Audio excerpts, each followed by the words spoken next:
Olá, o Alesp em Pauta de hoje vai falar sobre a Lei 17.786 de 2023, que instituiu 5 de setembro como Dia Estadual da Mulher Indígena, uma iniciativa que saiu aqui da Alesp para a garantia de direitos. Para falar sobre essa conquista, eu converso agora com a ativista e historiadora Letícia Rendioba Paiaiá e também com a pedagoga e mestra em educação pela PUC, Shirley Pancará. Sejam então bem-vindas aqui à Rede Alesp. Muito obrigada. Bom, para começar, Shirley, conta um pouquinho para a gente sobre a elaboração do projeto de lei que saiu aqui da Alesp, foi aprovado, então agora lei no estado de São Paulo. Salve, salve! Então, está aqui hoje falando desse projeto de lei, que ele tem uma importância tão grande para nós, do movimento de mulheres indígenas, e foi um projeto elaborado com as mulheres indígenas a partir das lutas que nós, mulheres indígenas, fazemos tanto no estadual quanto no nacional. Então, a gente aí já tinha a terceira, o encontro de mulheres indígenas, né, junto com a Letícia Paiaiá, que vai falar um pouquinho mais sobre isso. E quando eu entrei, nós fomos eleitas no primeiro mandato coletivo do PSOL no estado de São Paulo. Eu fui a primeira mulher indígena a compor esse mandato coletivo. Aí, mediante a isso, de tantas participações nossas, de tantas lutas das mulheres indígenas, tanto na educação, na saúde e nas universidades, então eu senti a necessidade de colocar esse Dia Estadual da Mulher Indígena como projeto de lei na mandata ativista, que foi o mandato que eu entrei junto com a titular de chapa, Mônica Seixas, que hoje encaminhou esse projeto de lei com o mandato coletivo das pretas, né? Mas ele veio desde 2019, que nós havíamos pensado de colocar esse projeto, porque a gente já estava nas ruas, né, nos encontros, né, Letícia? A gente fizemos o último encontro nosso, foi lá no Pico do Jaraguá, com mulheres do estado de São Paulo inteiro. Foi uma luta para a gente reunir todas essas mulheres, né, com tantas pautas interessantes, mulheres que trouxeram coisas importantíssimas de saúde, de educação e de tantos outros temas. E depois nós fomos marchar lá pela República, não foi, Letícia? Letícia pode lembrar. Foi sim, eu vou. Posso comentar. E construímos juntas também, Letícia, com mais outras mulheres, fiz aí na Alesp uma audiência. Letícia estava e muitas outras mulheres, Vanusa, Dona Laide, Sônia Barbosa, tantas mulheres, Dona Catarina. Nós fizemos essa audiência e daí resolvemos protocolar esse projeto de lei que faz menção à grande liderança Bartolina Cissa, que foi assassinada, uma aimara. Aí Letícia traz um pouquinho aí para nós, pode rememorar esses históricos, e é muito importante para nós trazer, porque é o fortalecimento da luta das mulheres indígenas. E um projeto desse, garantido, aí a gente tem base para caminhar ele em relação às políticas públicas. Letícia, conta pra gente então, né? Você foi citada já 2 vezes, e participações então, tanto nos movimentos quanto até aqui na Alesp, mesmo em audiências públicas para discutir isso. Então, tudo começou quando a gente foi convidada para a Marcha das Mulheres Negras do dia 25 de julho, né? Que também envolve as caribenhas.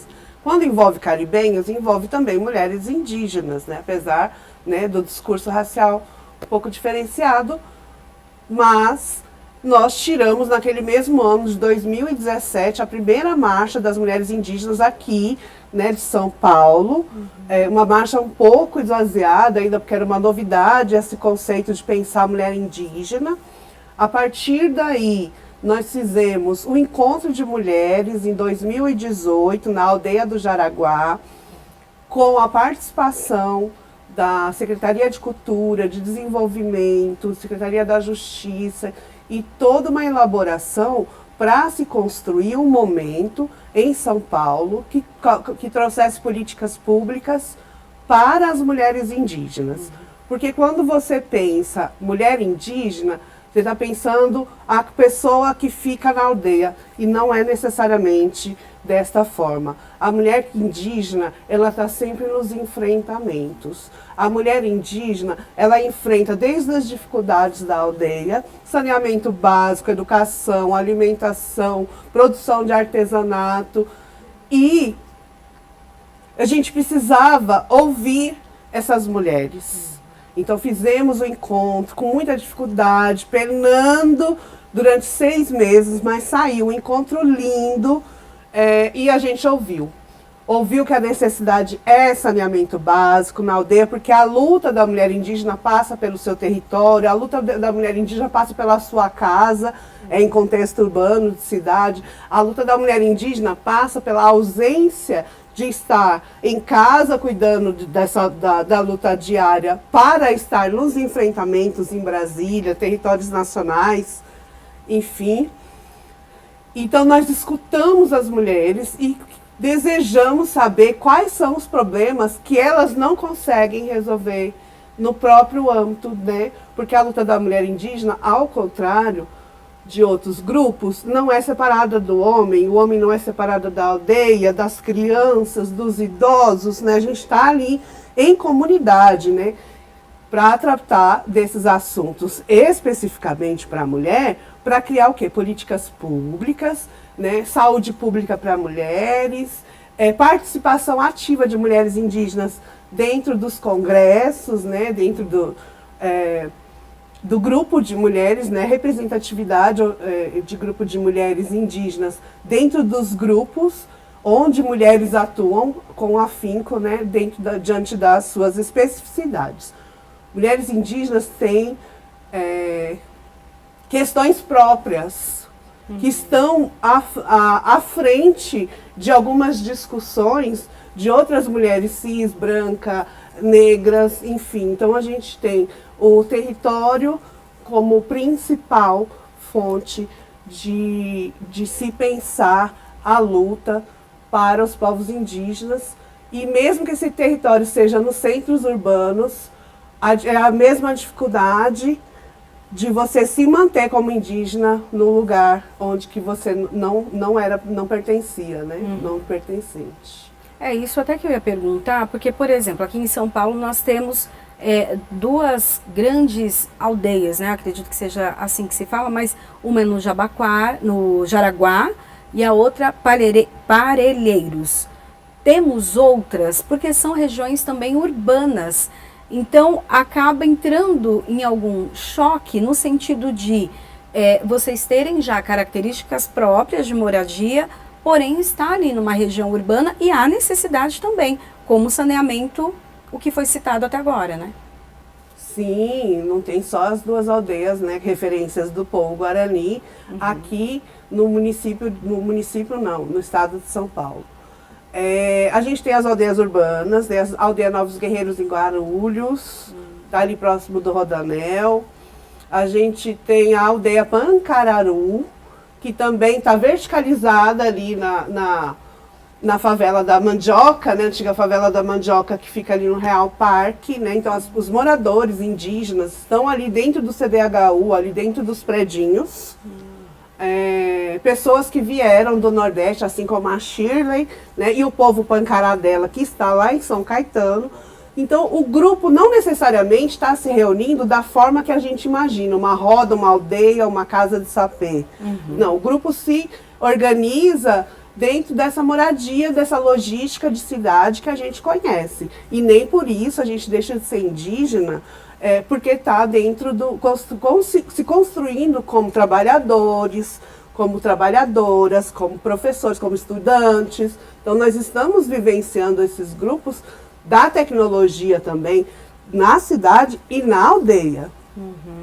Até, Shirley, fala um pouquinho para a gente sobre essa interação também, de manter a cultura indígena, a história, mesmo estando em um ambiente urbano e necessitando também, não necessitando, tendo os mesmos direitos de todos os cidadãos. Então, moradia, saneamento básico, água, luz, enfim. Estar na cidade, no Brasil é terra indígena, não é, gente? Então, se o Brasil é terra indígena, independente do lugar onde nós estejamos, nós estamos na nossa aldeia. O lugar onde o indígena pisa, este lugar é a nossa aldeia. independente se do lado tem uma pessoa que não é indígena, do outro lado tem outra pessoa que não é indígena, ali onde a gente se encontra, a gente concentra os nossos ancestrais, e ali nós estamos no processo de territorialidade. É aquela conexão que mesmo ali, por situações diversas, há várias situações, que São Paulo, por exemplo, é um estado que comporta tantos povos indígenas, tantas etnias, são várias etnias, vários troncos linguísticos, várias formas de manifestações culturais, e vem por uma diversidade de realidades, né? Uns vieram por problemas de seca, como foi o caso do início do pessoal Pancararu, que chegaram aqui para se colocarem no Real Parque, vieram para trabalhar ali no estádio do Morumbi, por uma mão de obra bem em conta, e ali foi o lugar que eles conseguiram fazer seu cantinho para viver. Pessoas que perderam terras e vieram de lá para cá, pessoas que vieram em busca de melhores condições de vida. Eu cheguei em São Paulo porque eu vim em busca, por exemplo, de trabalho. Então, meu primeiro emprego em São Paulo foi empregada doméstica, né? Então, eu ficava ali, restrita, dentro de uma casa, de segunda até sábado, às 2 horas, prestando serviço, dormia, e é isso. E outras pessoas que vêm por uma diversidade de motivos, migram de vários lugares do país. Tem estudantes que estão em situação de trânsito, pessoas que passam 4 anos estudando, 5 anos, trazem a família, que estão nessa situação, né? E aí só vão juntando força com essa quantidade de aldeias que nós temos em São Paulo, né? Então, você vê aí, nós temos as aldeias do Pico do Jaraguá, nós temos as aldeias de Parelheiros, e nós temos as aldeias também do litoral, né? Então, eu até citei algumas mulheres, grandes referências do litoral, então, Tupi-Guarani, tem Guarani-Ambiá, tem Guarani-Miandeba, tem Terena, tem Caingangue, tem Paiaiá, tem Pancararu, tem Pancará, tem mais de 50 etnias aqui dentro desse estado. Eu digo 50 porque eu conheço essas, né? Mas acredita-se que tem bem mais do que isso, contando dos encontros, dos movimentos sociais em que a gente vai, que a gente está nas ruas, na defesa por políticas públicas, a gente consegue contar aí mais de 50. E não tem, eu acho que é uma forma, eu penso que é uma forma que quando a pessoa chega assim, fala, o indígena está na universidade, ele deixou de ser indígena, o indígena está na cidade, ele deixou de ser, mas vamos ver esse território, esse Brasil é terra indígena, e como que pode, gente?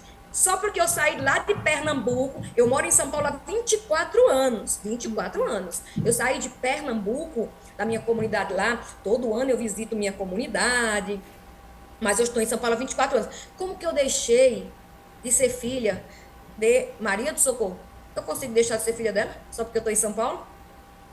Então, se eu não consigo deixar de ser filha daquela ancestralidade, daquela raiz, daquele lugar onde eu enterrei o umbigo, então não tem como. E mesmo esses que nasceram também, nós temos realidades de uma diversidade de povos indígenas. Nós temos povos indígenas, por exemplo, que nasceram em São Paulo. Eu, fruto de uma mulher, liderança, ativista, militante, que nasci no meu território, enterrei meu umbigo lá no meu território, vivendo com toda a minha ancestralidade, cosmologia de dentro daquele território, eu tive 2 filhas no estado de São Paulo, e minhas filhas, elas continuam Pancará, porque eu transmito e para elas a cultura do meu povo, eu transmito os valores ancestrais, eu transmito o respeito pelos mais velhos, eu transmito elas, e com isso, não tem como dizer, porque nasceu na cidade do estado de São Paulo, deixou de ser indígena, não.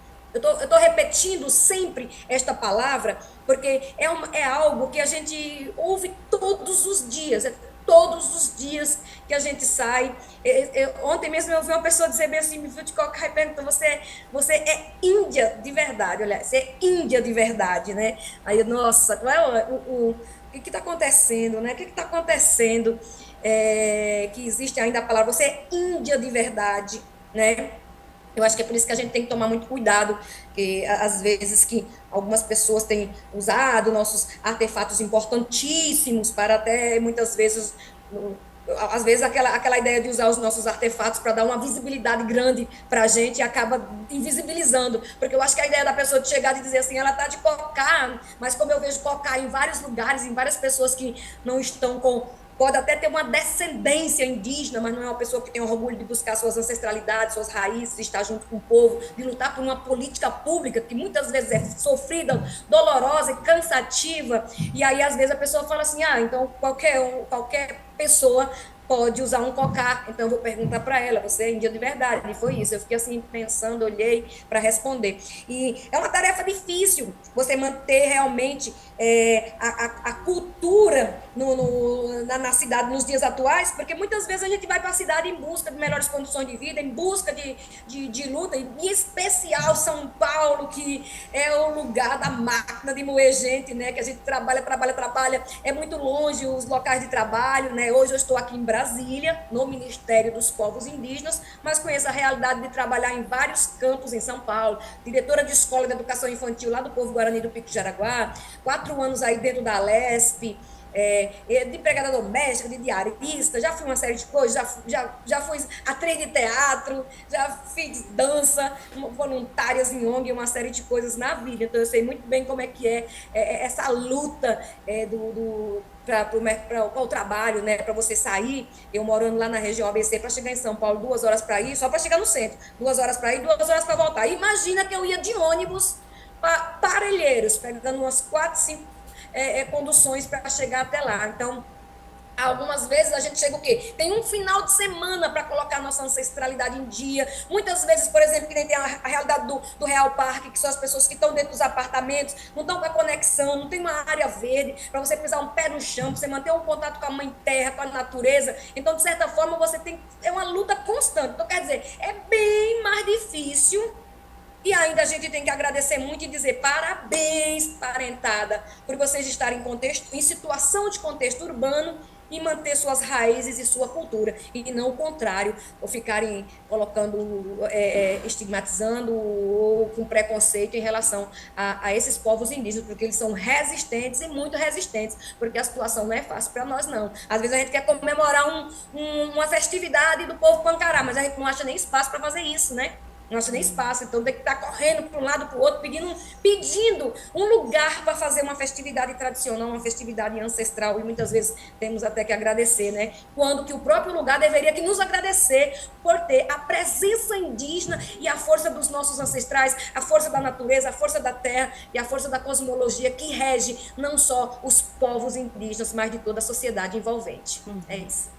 Letícia, quando a gente tem, então, um dia estadual, ou seja, esse dia em todo o estado de São Paulo para falar sobre a mulher indígena. Então, para trazer essas questões que vocês têm apresentado aqui hoje nesse programa, tanto das dificuldades, mas as conquistas também, dos espaços, de estar nos espaços, e na verdade esses espaços já são de vocês, né? Já são nossos, né? Como pessoas que fazem parte de toda essa comunidade indígena também. Ter esse dia para discutir, você acha que fortalece e até fortalece a cultura? Eu sei que vocês já têm esse movimento para manter a cultura viva, mas para quem não conhece, né? Ou seja, perguntar, você é índia de verdade? Deixa bem claro que é falta de informação, né? Então, o dia específico para as mulheres indígenas é justamente para fazer o levantamento de questões que as mulheres indígenas têm passado, né? Uhum. A Shirley trouxe aí a realidade da mulher indígena que está em contexto urbano. Uhum. E aí, a gente tem a mulher indígena que está em situação de aldeia, né? E aí, quantitativamente, a gente não tem dados das dificuldades, né? Porque a situação de, por exemplo, uma coisa que foi levantada no Encontro de Mulheres de 2018 foi o fato da mulher indígena usar contraceptivos. Ela não quer. Porque na cultura do Guarani, eles não têm contracepção, eles vão ter os filhos que tiverem que ter os filhos. Então aí você vai fazer um acompanhamento aonde? No posto de saúde, que não necessariamente é específico para pessoas indígenas, né? No Jaraguá não tem exatamente especializações de emergência, por exemplo. Vai usar o pronto-socorro da região. Então, o fato das pessoas indígenas também se tratarem com ervas, com medicina tradicional, que não vai na contramão da alopata, você chega no hospital, vão direto, né, intravenoso, remédios que a gente não sabe nem de onde vem. Então, são situações, como a Shirley também colocou bem, a questão do estereótipo, né? Então, a gente precisa ter a legitimação da situação da mulher indígena, uma quantitatividade das questões da mulher indígena para não cair no estereótipo da sensualidade, do usar o cocar no carnaval. Né? A nossa realidade é ainda de mulheres sendo mortas e assassinadas, a nossa realidade ainda é de mulheres sendo estupradas e levadas a criar esses filhos. Então, você pensa a questão indígena no coletivo, não no individual, porque aqui na cidade a gente vê as coisas no individual, mas nas aldeias e nas mulheres indígenas de contexto urbano, a gente vê no coletivo. Então, qual que é o sofrimento? É a cesta básica que precisa, é a situação da medicina para a mulher indígena, que também se trata com ervas, que também se trata com as suas medicinas tradicionais. A falta dessas medicinas tradicionais também, o espaço que a gente não tem para abrigar a mata, né, e da mata tirar esses elementos para poder curtir ungüentos, enfim, rezas. E aí, minha mãe também vem do Nordeste, vem criança com a mãe fugindo da seca, né? Não foi por perda de território, mas foi vindo da seca, e vindo da seca para parar num lugar que não tinha mais a roça. Né? E da roça que a gente tira toda a sobrevivência, né? Então você tem um acúmulo de pessoas lá no Pico do Jaraguá que também não tem onde plantar e de onde sobreviver. Então vive uma situação precária. Aí você tem a aldeia do Crucutu, que é uma aldeia demarcada, mas as políticas públicas demoram para chegar lá. Aí você tem essa aldeia dos Pancararu, no centro urbano, verticalizado, mas que também as políticas públicas atendem elas como todos os cidadãos do estado de São Paulo. Então, assim, não tem uma política diferenciada, e quando tem ainda é rasa, é pouco, é para poucas pessoas, enfim. A pandemia ficou muito claro nessa distinção de pessoas indígenas em situação precária de sobrevivência, e as pessoas em contexto urbano, sem salário, enfim. Então a gente precisa pensar esse dia, e assim, agradeço a Shirley pela colaboração, toda a contribuição que eu consegui trazer, fazendo esses estudos, captando essas mensagens, escrevendo, fazendo projeto, insistindo na Secretaria de Cultura e Educação a verba para a gente poder fazer o nosso encontro, que foi uma luta, e até mesmo na construção desse texto, né, que é um texto bem pequenininho, que ainda não representa todas as necessidades da mulher indígena, mas já é um avanço para a gente começar a discutir e ampliar essa lei. Quando você falou da questão das políticas públicas para as mulheres em específico, daí a gente fala da questão da saúde. O ideal, qual seria? Porque tem essa questão do idioma ou não. Todas as mulheres já acabam conseguindo se comunicar dentro ali, se ela for a um posto de saúde, a uma UBS, enfim, a uma AMA, ela já consegue ali um atendimento.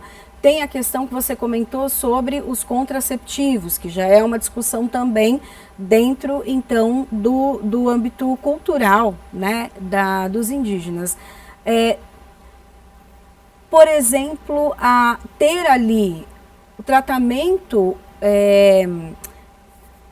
opcional dentro das aldeias, que vocês falaram das ervas, que todo mundo sabe que é uma raiz de vocês, né, desse tipo de tratamento.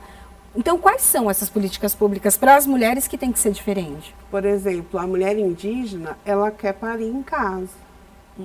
O Estado não permite. A federação não permite, ela tem que se deslocar para um hospital, e aí fica subjugado, por exemplo, ao médico, ao anestesista, se vai ter parto normal, cesariana. Então, a mulher indígena quer parir em casa, com a mãe, com acompanhamento da sogra, com todos aqueles cuidados que hoje estão chamando aí de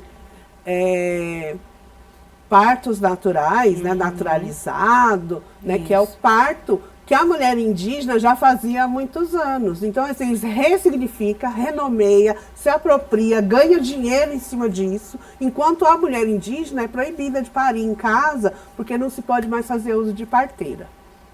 Aí, no parto, tem todo o ritual. Tem todo um banho, tem tudo isso, tem toda a presença da lua, a presença dos encantados, a presença do fogo. E aí no hospital a gente não consegue ter nada disso, inclusive acesso a pariente, né? Então essa é uma questão de política pública específica para a mulher indígena. Nós vamos fazer um rápido intervalo, daqui a pouquinho a gente volta ainda sobre esse assunto, essas políticas públicas que as mulheres indígenas precisam, né? E também qual é o olhar tanto do estado de São Paulo quanto o olhar de Brasília, né? A Shirley vai poder falar um pouquinho para a gente de como todo o país já se prepara até para atender essas mulheres da forma em que elas merecem ser atendidas. Daqui a pouquinho a gente volta.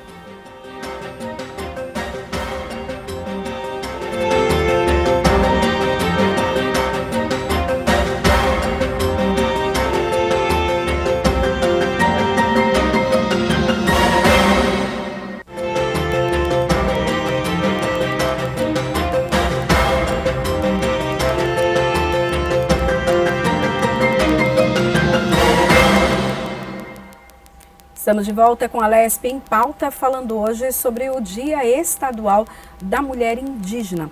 Eu recebo aqui nos nossos estúdios a ativista e historiadora Letícia Rendiobá Paiá e também a psicóloga e mestra em educação pela PUC, Shirley Pancará. Bom, a gente terminou o bloco anterior falando sobre as políticas públicas para as mulheres. E você, Letícia, até citou para a gente a questão do parto da mulher. Mas existem outras questões, eu queria que você até continuasse falando. Tem a questão da alimentação, dos remédios também?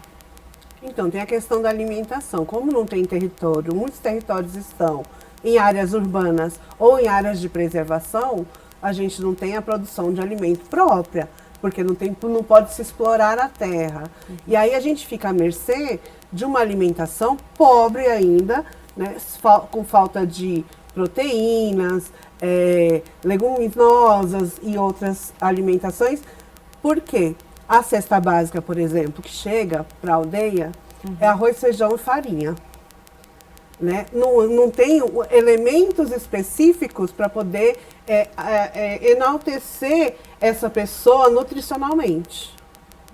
Também não garante as 3 refeições, café da manhã, almoço e janta. Então já é uma impossibilidade também na questão da alimentação das pessoas indígenas em contextos diferenciados. A questão da saúde da mulher, não é questão que a saúde da mulher seja diferenciada, mas os tratamentos são diferenciados. Né? Um banho de assento, um chá de ervas, né? Coisas que o médico, né, da alopatia não consegue tratar e também ignora os conhecimentos das mulheres que vêm com seus ensinamentos ancestrais, né? Com seus encantamentos, com a sua tradição de reza, com a sua tradição, com os elementos da lua, com os elementos da natureza. Tá, e Shirley, e no caso, então, de que maneira, tanto o estado de São Paulo, já que a gente tem esse dia, mas também falando em âmbito nacional, pode-se cuidar e criar essas políticas públicas para as mulheres em específico? Então, a política pública do Estado, eu vou reforçar mais uma vez a importância desse Dia Estadual das Mulheres Indígenas, porque aí a gente pega um gancho desse Dia Estadual das Mulheres Indígenas e vamos buscando fazer outras políticas públicas que as mulheres que estão nas comunidades e querem após os seus partos, que muitas vezes acontece dentro das maternidades na cidade, querem trazer suas placentas, elas poderem ter esse direito de trazer suas placentas para colocarem dentro do seu território. que querem ter uma restrição alimentar, porque há uma restrição alimentar para algumas culturas que difere de algumas. As mulheres com acessibilidade e permanência dentro das universidades, as mulheres na luta e no combate contra a violência. Então, tem uma diversidade de coisas que a gente pode caminhar com esse projeto de lei. Aqui nós estamos em Brasília, né? Eu estou aqui no primeiro Ministério dos Povos Indígenas, com a pasta da Coordenação Geral de Promoção a Políticas Culturais. Então, a cultura indígena, se nós estamos falando de demarcação de terras, nós estamos falando com a base cultural, porque quando vai se fazer um estudo histórico antropológico é na base cultural. Então, a cultura é tudo. Nós realizamos esse ano a terceira Marcha Nacional das Mulheres Indígenas. Foi agora em setembro, né? A terceira Marcha Nacional das Mulheres Indígenas. Ali, mulheres indígenas de todos os biomas, todas as regiões. Nós tivemos aqui mais de, acho que foram aproximadamente, creio que tipo 8 mil mulheres que fizeram parte da terceira Marcha Nacional das Mulheres Indígenas. Então, são muitas coisas que as mulheres lutam. Então, há mulheres que estão lutando, por exemplo, as mulheres dentro dos parlamentos. Então, são mulheres que querem estar dentro dos partidos políticos, tendo sua garantia, tendo suas ações afirmativas. São mulheres que estão dentro das universidades, mulheres que estão lutando por acessibilidade de permanência, por bolsa permanência, e uma série de coisas dentro das universidades, né? Materiais acessíveis. São mulheres que estão lutando para dentro dos seus territórios, para que elas possam ter essa relação junto com aquela unidade básica de saúde indígena, institucionalizada, que está dentro da comunidade. Ela quer fazer parte lá dentro, a parteira. Então, também tem toda essa luta para que a gente possa inserir essas políticas públicas, tanto dentro das nossas comunidades quanto nos contextos urbanos, em situação de contexto urbano, para as pessoas que estão em situação de contexto urbano. E aí precisamos formar nossos médicos, nossas médicas, nossas advogadas. Então, isso é uma política nacional que a gente luta, porque vai servir de um âmbito regional, estadual e local. Porque se nós estamos formando uma médica para trabalhar dentro das unidades básicas de saúde nossas, das comunidades, nós estamos trazendo a pessoa do nosso próprio povo, que entende as nossas curas, que entende a nossa medicina. Como nós temos mais de 274 línguas, nós precisamos dar uma corrigida. Não sei se vocês já se atentaram aí ao novo IBGE de 2023, então busquem isso, aos dados do IBGE de 2023. Inclusive, é preciso mexer no decreto do quesito raça, cor e etnia, que está dentro das unidades básicas de saúde em contexto urbano, que não contempla todas as etnias. Esses dias recebi aí de São Paulo as pessoas reclamando que foram se cadastrar e lá não aparecia a etnia Pancará. Precisamos correr, nós estamos correndo, enquanto aqui Ministério dos Povos Indígenas, que é uma política nacional, que a gente anda por todos lados para atender o Brasil inteiro. Então, já estou correndo atrás disso, né? Tanto que eu estou fazendo parte das ações, do Programa Nacional das Ações Afirmativas, para que dentro disso a gente coloque todas as pautas e as mulheres indígenas tenham garantido também dentro dos editais, com a relação aqui interministerial, essa pontuação aí para as mulheres indígenas, uma pontuação a mais para as mulheres indígenas. Então, essa é a política, além de tantas outras políticas que nós estamos falando, mas eu creio que a gente não tem tempo para falar. As mulheres indígenas precisam falar, porque foram tantos anos silenciadas, são tantas pautas que a gente precisa correr, são tantas pautas que a gente precisa falar. A gente corre atrás, por exemplo, da casa de passagem das mulheres. Então, é uma luta. Casa de acolhimento das mulheres, que já temos experiências em Mato Grosso, né? Então, tem uma série de coisas que a gente pode dialogar. Cadê a casa de apoio das mulheres? Cadê a casa de passagem e cultura dessas mulheres que vão para a cidade, levar suas artes e precisam ter um cantinho para colocar suas biojoias, seus artesanatos, suas artes. Então, tem uma série de coisas que nós estamos lutando por aqui, assim como os festivais indígenas que possam trazer as mulheres e os homens também, como minha parenta Letícia trouxe desde o começo, a gente luta por uma política pública para as mulheres, mas sem deixar os homens para trás. Nem que os homens deixem nós para trás.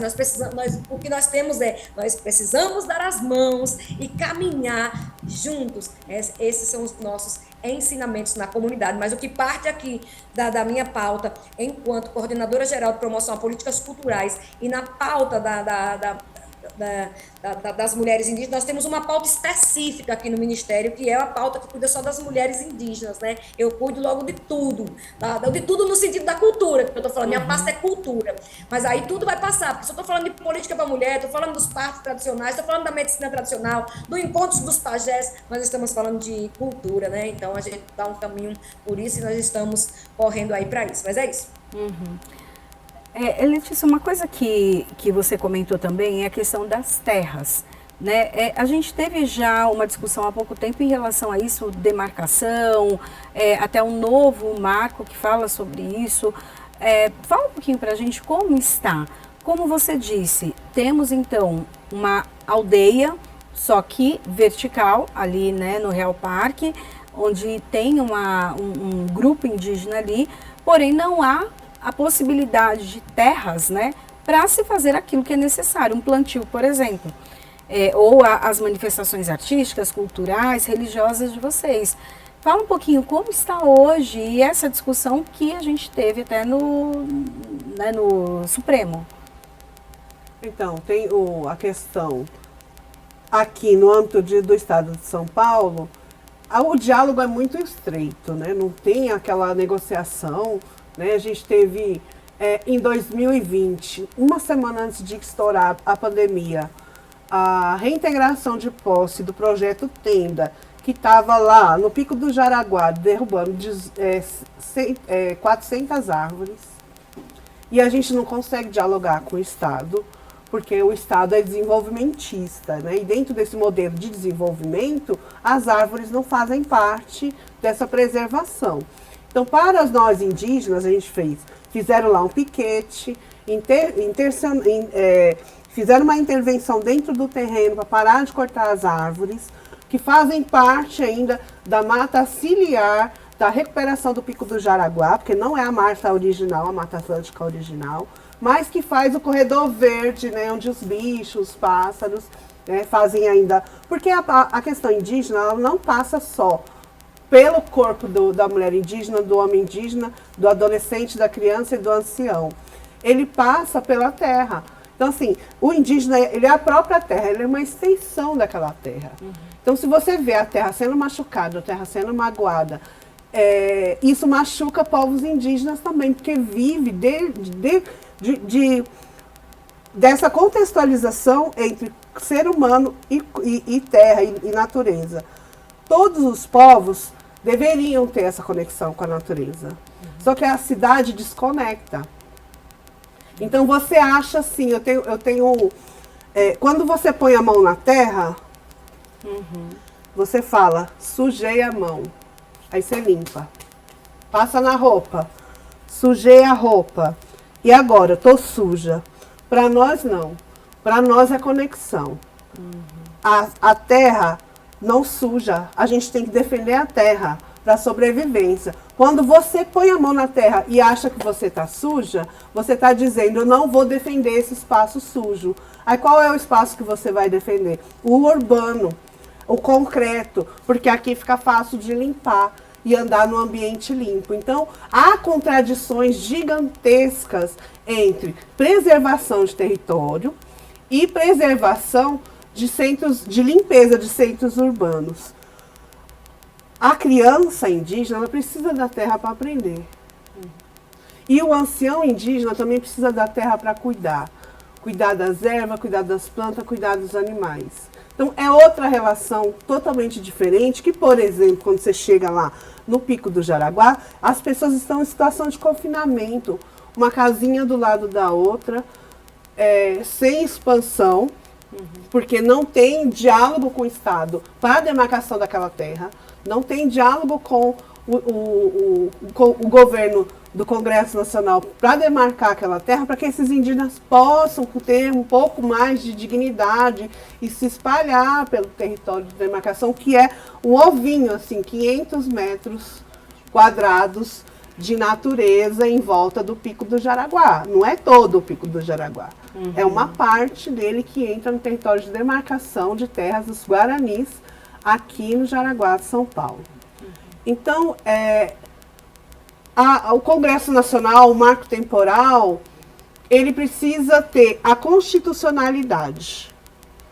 Porque a gente não pode simplesmente negar o direito dessa população que não teve a sua demarcação e não vivia em contexto de povos até 1988, porque a lei é isso, ela foi um precedente para a audiência da Raposa Serra do Sol. Até 1988, aqueles povos estavam lá, vivendo daquele jeito, tralalá. Aí, como toda lei ela é distorcida, né, todo mundo pode distorcer, então começaram a petição de que povos indígenas que não estavam em contexto de indígena, depois da Constituição, não poderiam ter suas terras demarcadas. E aí você pensa, a Constituição Federal é o primeiro avanço, né, de mais de 100 anos depois da abolição da escravatura, para que os indígenas deixem de ser tutela do Estado brasileiro e passem a ter autonomia. Então, quando você passa a ter autonomia em 1988, outros povos conseguem se levantar, né, e reivindicar a identidade cultural daquele espaço físico onde eles sempre viveram. Que é o caso, por exemplo, do sul da Bahia, com os tupinambás. Eles sempre estiveram lá, mas eram chamados de caboclos, enfim, tudo menos indígena, porque se você se identifica como indígena, né, você tem as perseguições. É igual a empregada doméstica, vem para São Paulo, a mulher indígena vem para São Paulo, vai trabalhar numa casa de família, se você fala que você é indígena, altamente você é estereotipada, né? Porque o indígena é preguiçoso, o indígena vive deitado na rede. E agora, né, a gente tem o estigma de ser ladrão de terra, né? Porque os proprietários grileiros têm a sua posse garantida por documento, e os indígenas não têm o documento, eles têm tradições, memória, espaço de afinidade, espaço afetivo de outras tradições. Lá no Mato Grosso do Sul, 2 anciões foram assassinados queimados vivos. Essa é a realidade ainda em 2023. São 523 anos de genocídio, é o maior genocídio do planeta, e a gente ainda não lida com essa dimensão que é as mortes das pessoas porque elas querem se manter ancestralmente diferente das outras. Então, quando a anciã Damiana, lá no Mato Grosso do Sul, ela fala: meu filho está enterrado ali, a minha mãe está enterrada ali, o meu neto está enterrado ali. Essa é a referência de território. Não é aquele documento com aquela linha expressiva de dizendo que até onde, como a gente vê em documentação. As grandes grilagens são seculares, né? Essa distribuição de terra para poucos proprietários em cima de territórios indígenas, como o Chile bem disse, o Brasil inteiro é indígena. Se a gente fosse reivindicar, ia ter que sair todo mundo daqui, né? Mas a gente ainda tem, é solícito a questão das cidades, não precisa tirar todo mundo daqui, mas desde que respeitem as demarcações dos territórios, respeitem os indígenas e a forma de preservação da natureza, respeitem os indígenas da forma de se conectar com a floresta, ou se conectar com a cidade também. Né? A gente pode ter uma pintura e vir para a leste trabalhar, sem ser criminalizado, discriminado. Então, assim, é esse o contexto do indígena, dentro dos dois, entre cidade e moradia territorial, enfrentando as dificuldades, porque o nosso drama, o que é muito caro para a gente, tem mais a ver com o outro do que com a gente mesmo, com o que o outro pensa, com o que o outro sente, com o que o outro acha que deveria ser. como acha que deveria agir. Então, assim, é mais sobre o outro ainda, por isso que a educação é uma fonte certeira, né? E ainda mais com as crianças, que são muito mais avançadas, inteligentes do que muita gente adulta. E o dia 5 de setembro vai colaborar com isso, porque você vai ter uma data marcada para fazer uma celebração numa escola, você vai pedir um transporte para levar as mulheres indígenas para fazer suas manifestações, suas danças, suas culturas, expor artesanato. Então, o dia 5 de setembro, ele é um dia de expansão para que a mulher indígena possa tirar os seus elementos, né, da natureza e transpor para outras pessoas que não detêm esse conhecimento. Shirley, até escutando tudo isso que a Letícia falou, né, que são coisas que a gente não tem nos livros das escolas, né, não temos isso em aula, não lembramos, ou não, isso não é falado no Dia do Índio, como é comemorado, né, anualmente em abril. Então, assim, não são coisas que chegam à população de uma forma corriqueira. Então, eu acho que esse programa acaba tendo até uma importância maior para a gente poder trazer esse tipo de assunto.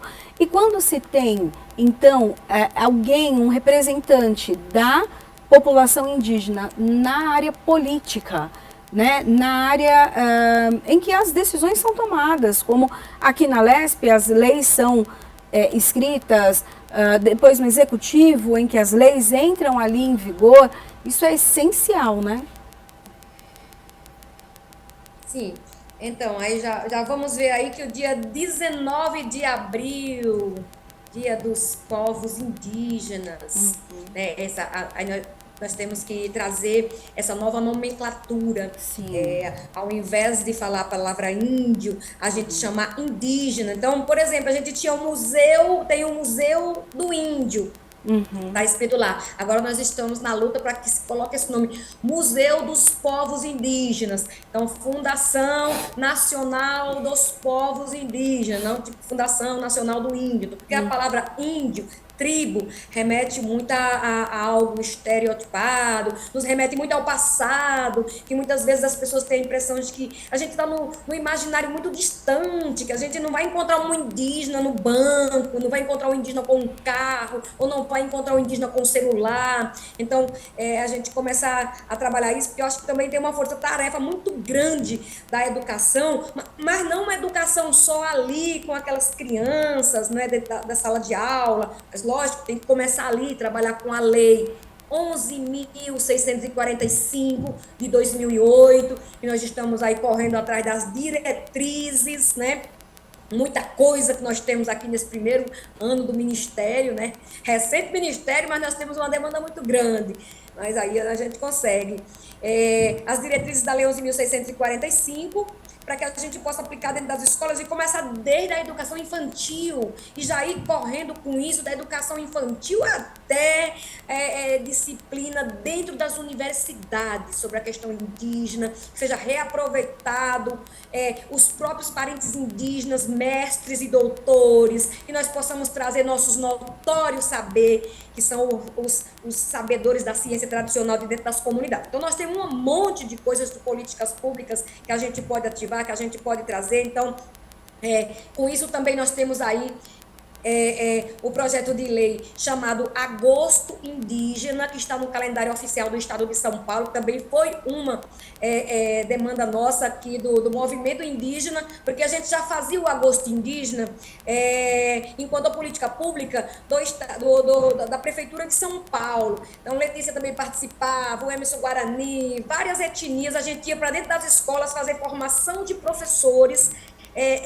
em relação à questão do Agosto Indígena, que faz menção ao dia 9 de agosto, o Dia Internacional dos Povos Indígenas, não é? Instituído pela ONU, e uma data que os povos indígenas se sentem mais contemplados do que o dia 19 de abril, de pintar o rosto das crianças sem saber o significado de cada pintura daquela que se põe no rosto, ela tem um significado importantíssimo. A pintura para as crianças, a pintura para adultos, a pintura para quem é solteiro, a pintura para quem é casado, a pintura de paz, a pintura de guerra, há pinturas para nascer e há pinturas para morrer. Então, há uma série de coisas que tem que ter muito cuidado. O cocá é um patrimônio imaterial, então ele é importantíssimo, ele representa muitas coisas para cada comunidade. A comunidade que usa cocá, outros que não usam, há mulheres que usam cocá, outras não usam, há mulheres que usam maracá, que é o instrumento musical, e outras não usam. Então, uma série de políticas públicas que a gente pode ativar e estar nesses espaços, assim como ter nossa deputada federal, Célia Chacriabá, dentro da Assembleia, dentro da Câmara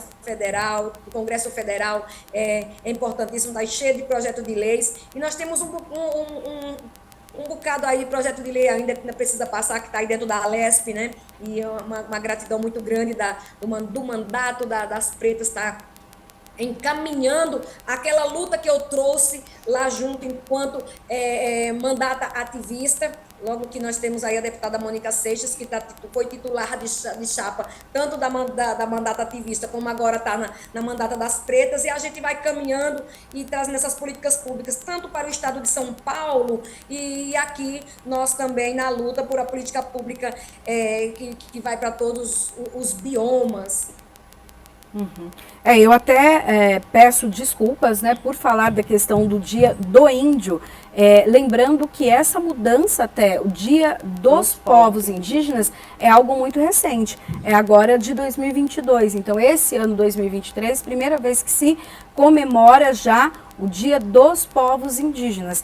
E a gente até toquei nesse assunto porque a gente vê que as crianças no dia 19 vêm realmente com os símbolos dos povos indígenas e muitas vezes não sabem o que eles representam, nem os pais, e as discussões às vezes elas acabam sendo rasas, né? Então, já peço desculpas por usar o termo errado, né? E o termo então daqui para frente, a partir deste ano 2023, é o Dia dos Povos Indígenas e não mais Dia do Índio. Isso ficou muito claro aqui e é isso, esse programa é para nos informar, tanto você que está em casa, eu também, a todos aqui no estúdio da Rede Alesp, para que nós não tenhamos mais esses erros, né? São erros que a gente precisa corrigir aqui na nossa população já, né? Trazer esse tipo de informação. A gente já está chegando até no finalzinho do nosso programa, mas eu queria aqui, vou dar ainda um tempo para cada uma fale, né, dessa questão de... falamos do que precisa mudar, o que precisa ser acrescentado, quais as questões da mulher. Temos já agosto indígena aqui no estado de São Paulo, então um mês todo para falar sobre esse assunto, para trazer essas discussões, mas ainda temos muito a avançar. Primeiro, então, a palavra a Letícia. Então, é necessário pensar a mulher indígena como o avanço na aldeia, né? Assim como a terra é mãe, a cura pela terra vem também pelas mulheres, né? Uhum. Então, nós entendemos que essas parlamentares que estão hoje defendendo os nossos direitos, os nossos territórios, é porque a cura da mãe terra vem pela mulher indígena, pelas mulheres. Assim, nesse sentido, a gente precisa dar valorização para também ter unidade. Porque se a gente não consegue se juntar para fazer uma marcha entre mulheres indígenas, imagina para garantir direitos de sobrevivência, direitos de dar uma aula indígena como indígena e não como esses padrões acadêmicos, né, que eles trazem, rigor na linguagem, na escrita. Enfim, a gente precisa romper com esse estigma de que o caminho que a gente aprendeu a ser eurocêntrico é o único caminho. A Shirley falou de 274 línguas, mas na Constituição Federal está escrito lá somente a língua portuguesa.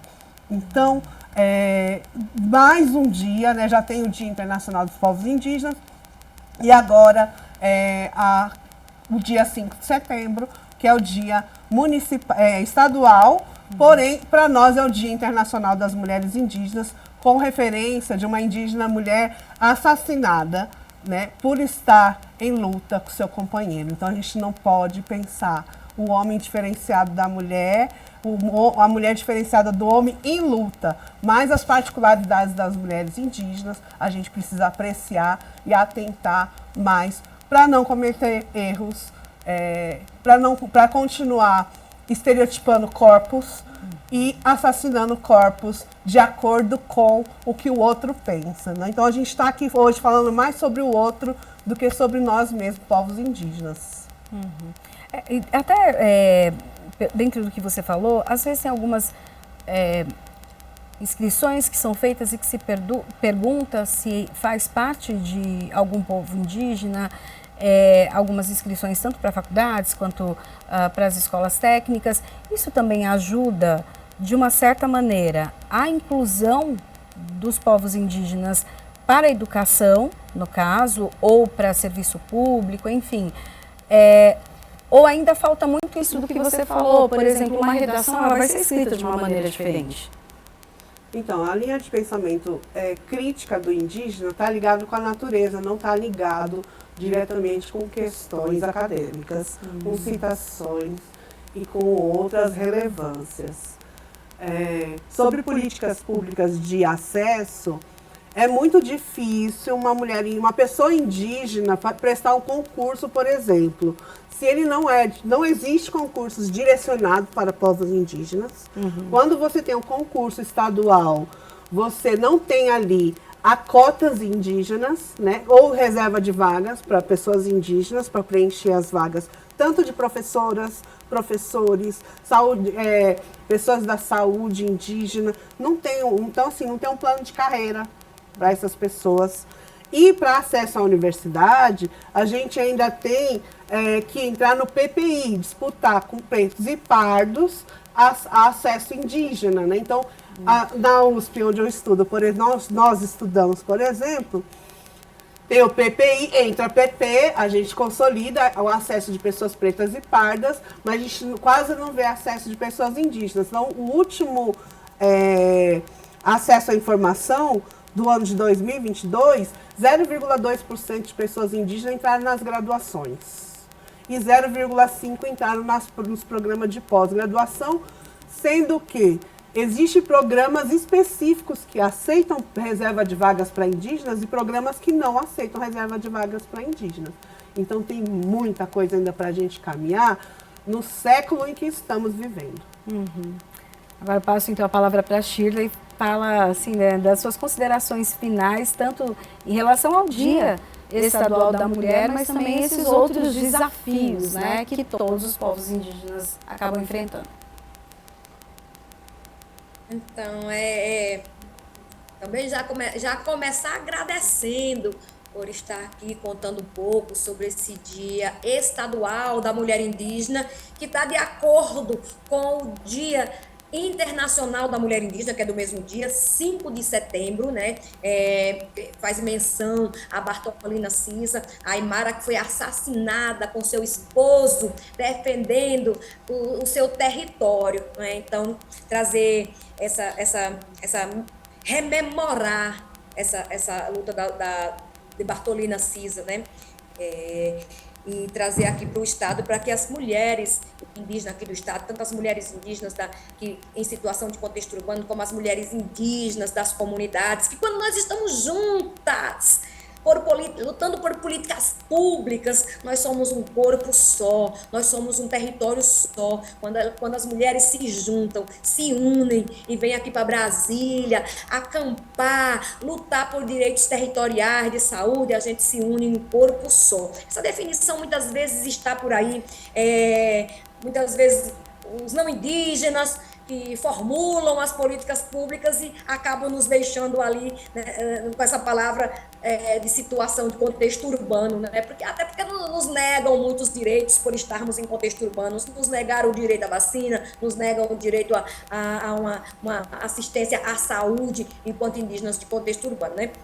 Mas que bom que as mulheres vêm com essa força. Agradeço muito a Letícia pela disponibilidade de estar aqui fortalecendo e vamos fortalecer junto no estado de São Paulo. Estou aqui em Brasília, mas no estado de São Paulo mora em mim os dois biomas. Eu costumo dizer que agora estou com 3 biomas, nascida no bioma Caatinga, 24 anos no bioma Mata Atlântica e agora no bioma Cerrado. Mas é isso mesmo, e vamos levando essas políticas e que bom trazer Letícia para que a gente possa levar aí e quem sabe daqui para o ano que vem a gente elaborar aí o 4º encontro das mulheres indígenas, já com esse fortalecimento dessa lei, já certinha, e a gente correr pelos lugares para ter os apoios, para que a gente possa trazer as mulheres e as falas das mulheres às lutas, e que a gente possa caminhar junto, possa ter apoio dos homens, né? E a gente possa caminhar, né, nessa luta para o viver bem das mulheres indígenas, e que essas mulheres indígenas possam reflorestar as mentes, tanto dos próprios indígenas também, e quanto dos não indígenas. E é importante esse reflorestamento para que a gente possa descolonizar muitas coisas que tem, né? Em relação às mulheres indígenas e os homens indígenas, nós trabalhamos e aprendemos na comunidade que nós temos que andar juntos, né? Em relação ao tanto de exclusão que existe em relação à mulher na sociedade envolvente, que venha com esse processo do machismo, do patriarcado, eles nos devem muito, e aí a igualdade já não cola aí, tem que ter equidade. Nós precisamos dar um passinho a mais numa casa para que a gente consiga ter a equidade, porque não adianta quantos anos, como foi quando nós começamos a votar, ter o direito do voto? Vamos começando por aí. Quando tivemos o direito de estar... Né? Quando foi que as primeiras mulheres indígenas entraram nos parlamentos? Então é isso. Vamos na luta por políticas públicas, pelo empoderamento das mulheres indígenas, mulheres médicas, mulheres professoras, mulheres escritoras, mulheres mães, as mulheres que estão dentro das comunidades, rezadeiras, as parteiras, a mulher chamada terra, a mulher chamada natureza, e é isso, uma gratidão à TV Alesp, e agradeço muito aqui do Ministério dos Povos Indígenas, essa força a este projeto de lei aqui, encaminhado por esta mulher indígena, a primeira mulher indígena a ocupar um mandato coletivo eleito no estado de São Paulo, a Shirley Pancará. Gratidão. Eu que agradeço a participação das nossas entrevistadas e principalmente a aula que vocês deram hoje aqui para toda a população, para que todos possam entender mais, respeitar mais e principalmente valorizar, né, quem realmente é dono dessa terra toda. Muito obrigada, viu? Também quero agradecer a Shirley, né, pela parceria, pela amizade, pela indicação. E estamos juntas, né, irmã, nessa força aí, dessa ancestralidade. Tentando aí entrar no mundo que é totalmente restritivo para a gente, né? Bom, o Alesp em Pauta fica por aqui. A gente se encontra na programação da Rede Alesp com muitos outros assuntos importantes para a minha vida e para a sua. Tchau, tchau.